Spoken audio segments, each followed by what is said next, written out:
Hello friends, welcome to unique study. आज हम लोग इस वीडियो में पढ़ने जा रहे हैं साइंस क्लास 5 का एक और chapter natural disaster fully explained in Hindi.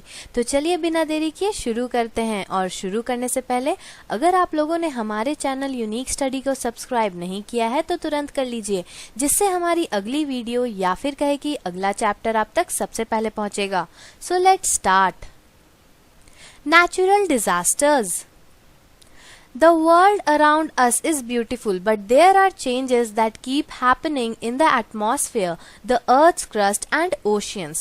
Sometimes these changes lead to disaster and damage life and property. तो हमारा जो वर्ल्ड है बहुत ही सुंदर है, लेकिन एटमॉस्फेयर में कुछ कुछ चेंजेस होते रहती हैं। अर्थ क्रस्ट में, ओशियंस में और फिर बहुत सारे जगहों में बहुत सारे चेंजेस होते रहती हैं। कभी कभी ये जो चेंजेस हैं ये डिजास्टर्स का रूप ले लेती है और लाइफ और प्रॉपर्टी को बहुत नुकसान देती है। In this chapter, we will learn about a few natural disasters including earthquake, tsunami, volcanic eruption.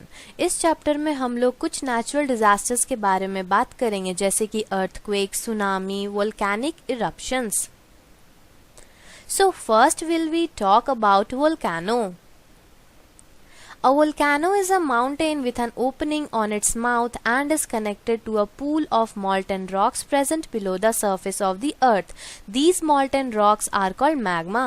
When the pressure of the gases and heat under the earth increase, the magma comprising gases and rocks rushes upward through a vertical tunnel called a vent and shoots out through an opening on the surface called the crater. The magma that reaches the earth's surface is called the lava. As the lava cools, it solidifies and forms rocks. Volcano एक mountain की तरह होता है, जो कि उसके mouth में एक ओपनिंग टाइप का होता है, जो एक मॉल्टन रॉक्स के पूल में कनेक्टेड रहता है below the surface of the earth. ये जो मॉल्टन रॉक्स होते हैं ये मैग्मा कहलाते हैं। क्या कहलाते हैं? मैग्मा। जब गैसेस का प्रेशर बढ़ता है और हीट भी बढ़ता है अर्थ के नीचे, तब ये मैग्मा जिसमें गैसेस और रॉक्स भरे पड़े हैं वो अपवर्ड ऊपर के दिशा में उठने लगते हैं, जिसे हम लोग वेंट्स कहते हैं, और उस ओपनिंग से बाहर निकलते हैं। जो ओपनिंग होता है सरफेस पे माउंटेन का, उसे हम लोग क्रेटर बोलते हैं, क्रेटर ऑफ द वोल्केनो। जो मैग्मा अर्थ के सरफेस में पहुंचता है वो लावा कहलाता है, और जब लावा कूल होता है यानी कि ठंडा होता है तब वो सॉलिडिफाई कर जाता है, रॉक बन जाता है। तो वोल्केनो में क्या होता है, जब गैसेस का प्रेशर बढ़ता है और हीट जो गर्मी है अर्थ में वो इंक्रीज करता है, तो मैग्मा जिसमें गैसेस और रॉक्स भरे हुए हैं वो अपवर्ड डायरेक्शन में उठने लगते हैं और उस माउथ ओपनिंग से बाहर निकलते हैं, जिसे हम लोग लावा कहते हैं। और जब लावा ठंडा होता है तो बन जाता है रॉक्स। Types of volcanoes. अब वोल्केनोज के भी कुछ कुछ टाइप्स होते हैं। Based on kind of eruption, volcanoes can be active volcano, dormant volcano, extinct volcano. तो ये तीन तरह के वोल्केनो होते हैं। तो चलिए इन तीनों के बारे में कुछ कुछ जानते हैं। Active volcanoes. These volcanoes can erupt any time as they remain active. For example, Mount Fuji, tallest mountain in Japan, and Mount Erebus. जो एक्टिव वोल्केनो होते हैं उनमें हमेशा खतरा बना रहता है कि वो कभी भी अपना लावा फेंक सकते, कभी भी इरप्ट हो सकते, वो कभी भी फूट सकता है। इसीलिए उस वोल्केनो से दूर दूर तक कोई शहर नहीं बनते हैं। जैसे कि एग्जाम्पल में माउंट फूजी, जो कि जापान का सबसे टॉलेस्ट माउंटेन है, वो भी एक एक्टिव वोल्केनो, वो कभी भी फूट सकता है। माउंट इरेबस भी एक एग्जाम्पल है एक्टिव वोल्केनो का। सेकेंड है dormant volcanoes. These volcanoes have not erupted for several years but can erupt any time. जो डॉर्मेंट वोल्केनोज होते हैं ये वैसे वोल्केनोज होते हैं जो सालों साल से फूटे नहीं है, इरप्ट नहीं हुए, लेकिन वो कभी भी फूट सकते हैं, उसका भी खतरा बना रहता है। और थर्ड आखिरी है extinct volcanoes. These volcanoes are extinct and are not expected to erupt in future. For example, Zuidwal volcano in Netherland is an extinct volcano. Extinct volcanoes जो होते हैं वो एक्सटिंक्ट होते हैं, मतलब कि उससे कोई उम्मीद नहीं रहता है कि ये इरप्ट करेगा या फूटेगा, फ्यूचर में भी कभी एक्सपेक्ट नहीं किया जाता है कि ये फूटेगा। फॉर एग्जाम्पल, जुइडवाल वोल्केनो जो कि नीदरलैंड में प्रेजेंट है वो एक एक्सटिंक्ट वोल्केनो है, उसमें कोई खतरा नहीं रहता है, उसमें हम लोग को पता रहता है कि वो अब फटेगा नहीं। Effects of volcanic eruption. अब जो वोल्केनिक इरप्शन होता है उसका इफेक्ट्स क्या होते हैं? The various effects caused by a volcanic eruption are as follows. Release of hot gases and ashes with flow downstream. जब वोल्केनो फटता है तो उसमें से, उस माउंटेन में से, वोल्केनो में से हॉट गरम गरम गैसेज निकलते हैं और एशेज निकलते हैं, और जो लावा है उन पथरीली जगहों पर डाउन स्ट्रीम में बहते रहता है, जो कि बहुत ही गर्म होता है, किसी को भी नुकसान कर सकता है। सेकेंड है mud flow to the areas that are down hill. जो लावा है वो हर जगह फैल के उस एरियाज में तबाही मचा देता है। थर्ड है फॉरेस्ट फायर। जो वोल्केनो फॉरेस्ट तरफ रहते हैं उन फॉरेस्ट में फायर लग जाती है। एवलांचेस वैसे जो होते हैं वो गर्मी के वजह से बहुत ही ज्यादा इफेक्ट पड़ता है। अर्थक्वेक सेकेंड टॉपिक है और नेचुरल डिजास्टर है अर्थक्वेक।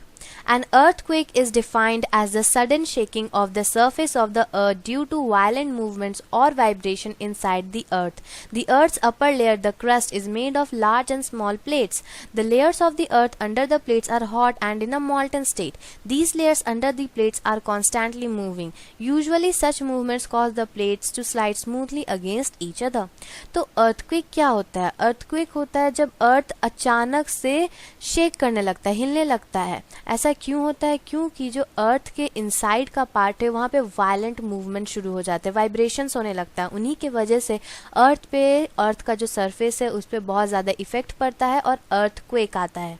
अर्थ का जो सबसे अपर लेयर होता है वो क्रस्ट होता है, उसे हम लोग क्रस्ट कहते हैं, जो कि बहुत बड़े और छोटे प्लेट से बना हुआ है। जो अर्थ के लेयर्स होते हैं प्लेट्स के अंडर वो बहुत गर्म होते हैं और मॉल्टन स्टेट में होते हैं। तो ये जो लेयर है वो हमेशा घूमते रहते हैं। However, at times the movement between the plates can be sudden, giving rise to earthquakes.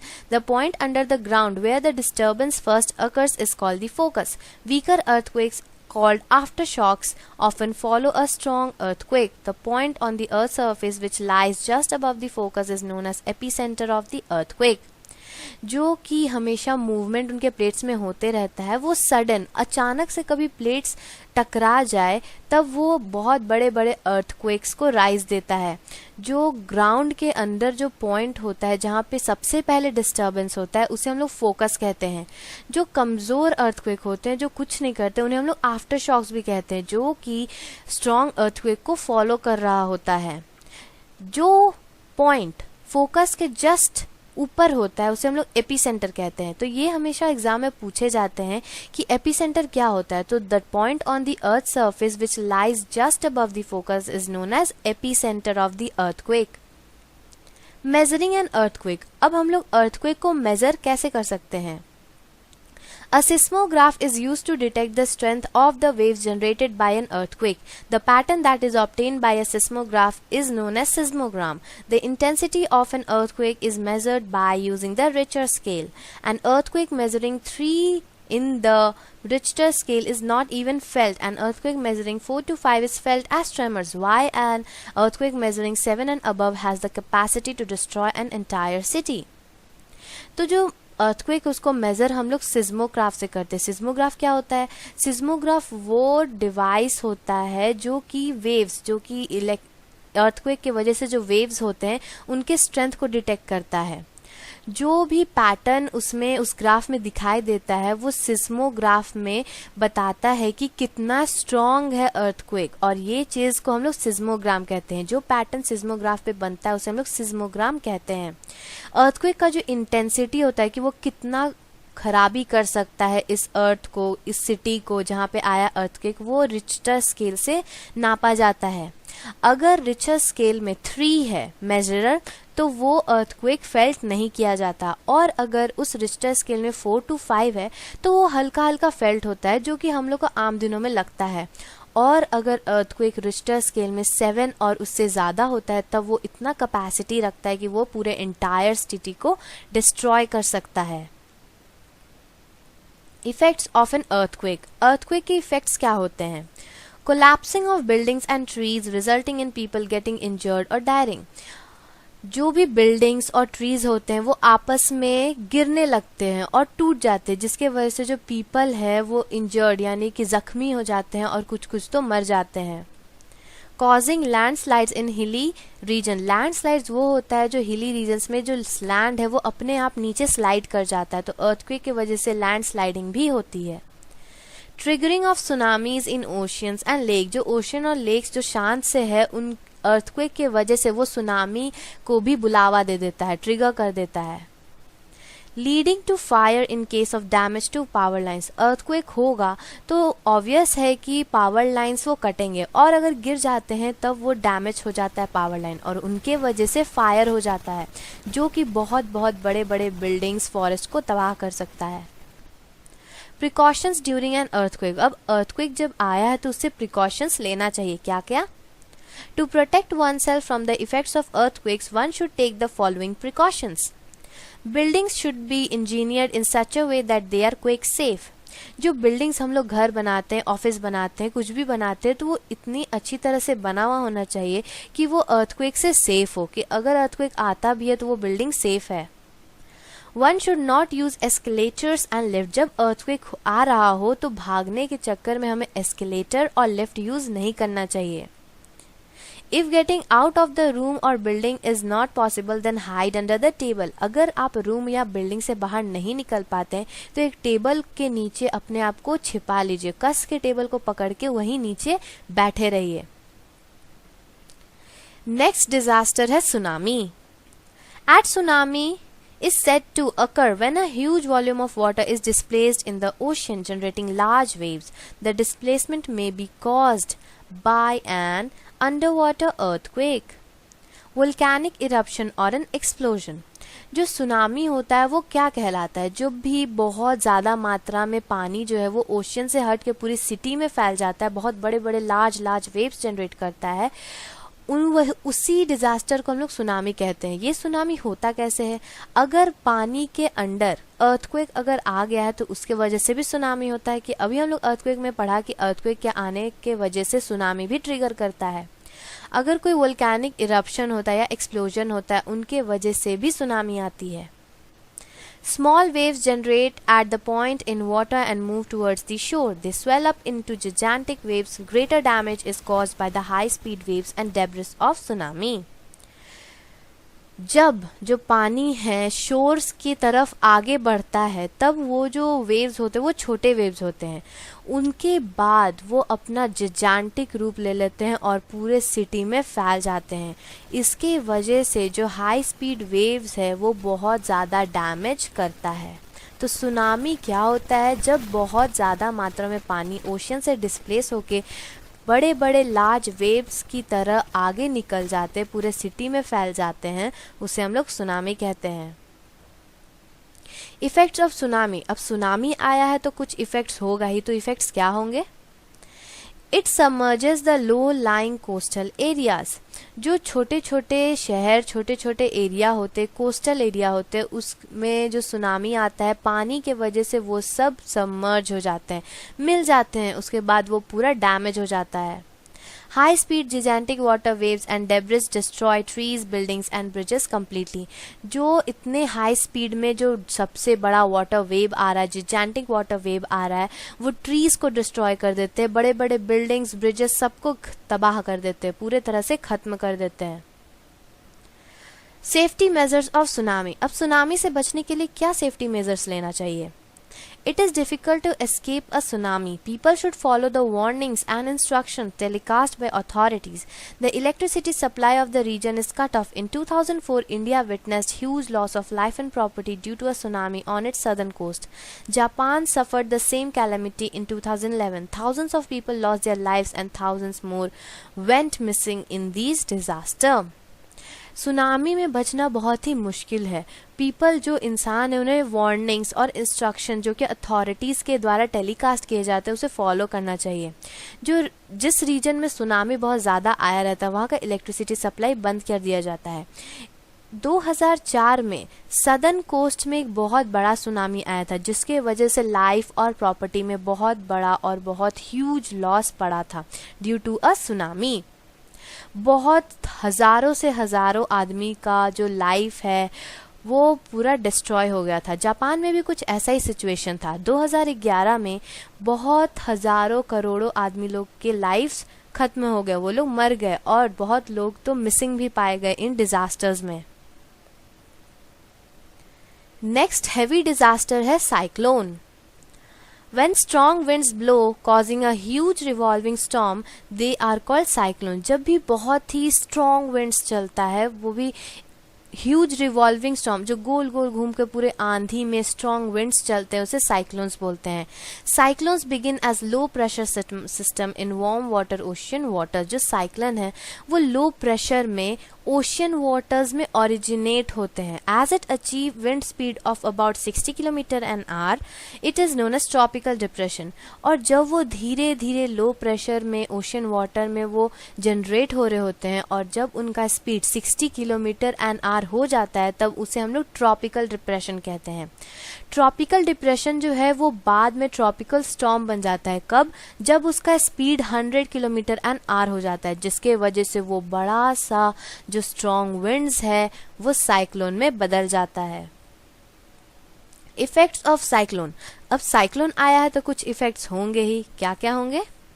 It can cause landslides and flood. अभी मैंने जो सुनामी में बताया कि लैंडस्लाइड्स भी गिर जाते हैं, तो इसमें भी साइक्लोन में भी जो लैंडस्लाइड्स है वो भी गिर जाते हैं और फ्लड्स भी आने का मौका रहता है। It can displace trees, houses and vehicles. जो भी ट्रीज, हाउस या व्हीकल्स रखे होते हैं उन सबको भी ये डिस्प्लेस कर देता है। It can cause loss of life because many buildings get collapsed. बहुत सारे बिल्डिंग्स गिर जाते हैं जिनके वजह से लाइफ भी लॉस हो जाता है बहुत लोगों का। नेक्स्ट टॉपिक है floods. Prolonged periods of heavy rains in an area can result in a condition called flood. This is caused due to the overflowing of rivers. Floods can also be caused due to strong winds in coastal areas that carry seawater to the land, or due to cracks in the walls of dams. Cloudbursts also cause flood. जब भारी मात्रा में बारिश होता है एक ही जगह पे, तो वहाँ पे एक कंडीशन आ जाता है जिसे हम लोग फ्लड कहते हैं। ये इसीलिए होता है जब रिवर ज़्यादा ओवरफ्लो करने लगता है तब फ्लड आने की संभावना रहती है। और एक और कारण है, जब बहुत तेज़ स्ट्रॉन्ग विंड चलने लगता है उस समय भी फ्लड्स आने का रहता है। और जब डैम्स के वॉल्स में क्रैक्स आ जाते हैं तो हैवी मात्रा में, ज़्यादा मात्रा में पानी निकलने के वजह से भी फ्लड्स होते हैं। क्लाउड बर्स्ट के वजह से भी फ्लड आते हैं। अब फ्लड आया है तो उसके कुछ इफ़ेक्ट्स होंगे ही। तो effects of flood are: flood cause loss of life and property. Natural disaster है तो हमेशा लॉस ऑफ लाइफ और प्रॉपर्टी तो होगा ही, जो कि हर नेचुरल डिजास्टर में होता है। Severe water contamination occurs due to the damage of sewage disposal facilities and death of humans and animals. जो वाटर होता है सीवेज में, जो गटर में पानी होता है, वो अच्छे पानी से जाके हर जगह मिल जाता है, जिसके वजह से बहुत सारे ह्यूमंस और एनिमल्स को भी परेशानी होती है। Flood lead to soil erosion. जो सॉइल इरोज भी कर जाता है, पानी जो ऊपर का लेयर का सॉइल है वो भी धुल जाता है फ्लड में। Floods cause water logging. जो फ्लड्स है उनके वजह से वाटर लॉगिंग भी होता है, यानी कि जो पानी है वो कहीं भी जम जाता है। अगर गटर का पानी है तो वहीं जम जाता है और बहुत बीमारियां फैलाता है। Floods damage agriculture fields leading to reduce crop yield. जो फ्लड्स आते हैं वो एग्रीकल्चर, जहाँ क्रॉप्स उगाए गए हैं, वो फील्ड्स को बर्बाद कर देता है, जिसके वजह से जो क्रॉप की फर्टिलिटी होती है, यील्ड होती है, वो भी घट जाती है या फिर कहेगी खत्म ही हो जाती है। Drought. Drought is a condition that occurs when an area receives less or no rainfall for a long period. It could continue for many months or even for years. It is a natural event but can be triggered by human activities such as deforestation. Indian agriculture is heavily dependent on rains, and the failure of the monsoons results in water shortage and low crop yields. Drought एक ऐसा condition होता है जहाँ पे एक area में अगर बारिश बिल्कुल नहीं हो रही है, साल हो गए, सालों बीत गए, बारिश हो ही नहीं रही है, तब उस कंडीशन को ड्राउट कहते हैं। ये जो ड्राउट है वो सालों साल भी कंटिन्यू कर सकता है या फिर मंथ्स में भी कंटिन्यू कर सकता है। ये एक नेचुरल इवेंट है, लेकिन ये सब होता कैसे है? ये सब ह्यूमन एक्टिविटीज के वजह से होते हैं, जैसे कि डिफॉरेस्टेशन। हम लोग जो प्लांट काटते जाते उनके वजह से जो पानी, आप लोग को ये पता ही होगा कि जो बारिश होती है वो पेड़ों के वजह से भी होती है। तो अगर हम लोग पेड़ काटते जाएंगे तो वहाँ बारिश होगा ही नहीं, और बारिश नहीं होगा तो पूरे ज़मीन सूख जाएंगे, वहाँ भूखमरी फैल जाएगा और पूरा ड्राउट का प्रॉब्लम आ जाएगा। इंडिया का जो एग्रीकल्चर है वो हमेशा डिपेंडेंट रहता है रेन पे, और अगर मानसून्स ना आए, ड्राउट का प्रॉब्लम अगर वहाँ हो गया तो पानी की कमी तो पक्का होगी, और जो क्रॉप होते वो भी खराब हो जाएंगे। इफेक्ट्स ऑफ ड्राउट है, इफेक्ट्स तो होगा ही। Both surface water and ground water become scarce. जो सरफेस वाटर होता है, ग्राउंड वाटर होता है, वो पूरा खत्म हो जाता है। There is a low availability of food which result in wide spread malnutrition. जब ड्राउट है तो पानी नहीं आ रहा है तो क्रॉप्स नहीं उग रहे हैं तो खाना में लो अवेलेबिलिटी यानी कि खाना में कमी आ रही है। खाने की कमी के वजह से माल न्यूट्रिशन फैल रहा है, भूखमरी। Water sources of the region tend to dry up. जो भी वाटर सोर्सेज है जैसे पॉन्ड, लेक, और सबसे मेन वाटर सोर्स तो होता है रेन, जो कि आ ही नहीं रहा है, तो जो पॉन्ड, लेक होते हैं वो भी सूख जाते हैं। Animals die in the absence of food and water. खाना नहीं है, पानी नहीं है तो एनिमल्स भी मर जाते हैं। States which are usually affected by drought in India are. India में बहुत सारे स्टेट्स हैं जहाँ पे ड्राउट की प्रॉब्लम है, जैसे कि Maharashtra, Karnataka, Andhra Pradesh, Odisha, Gujarat and Rajasthan. Let's recall. अब हम लोग इस चैप्टर में क्या क्या पढ़े, let's recall it. Natural disasters are events that happen in nature and cause devastation. Natural disaster could be of many types such as volcano, earthquake, tsunami, cyclone, flood and drought. Terms to remember। तो इस chapter में कुछ कुछ terms थे जिसे हमें हमेशा याद रखना चाहिए, जैसे earthquake, the sudden shaking of the earth is known as earthquake. Richter scale, a scale used to determine the intensity of an earthquake from the recording made by seismograph. Volcano, cracks in the earth's crust out of which molten magma comes out.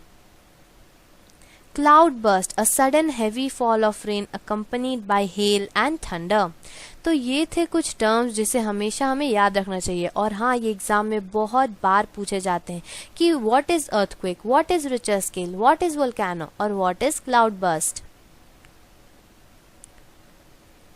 Hope you understand this chapter. So thanks for watching, and if you like this video, don't forget to like, subscribe and share. और अगर आप इसी तरह और भी chapters के explanation Hindi में चाहते हैं, और अगर इस चैप्टर का पूरा एक्सरसाइज का सोल्यूशन चाहते हैं, तो तुरंत हमारे चैनल को सब्सक्राइब कर लें और बेल आइकन दबाना ना भूलें, जिससे कि हमारी अगली वीडियो या फिर कहे कि अगला चैप्टर आप तक सबसे पहले पहुंचेगा। So like, subscribe and share. Thank you. Subscribe please.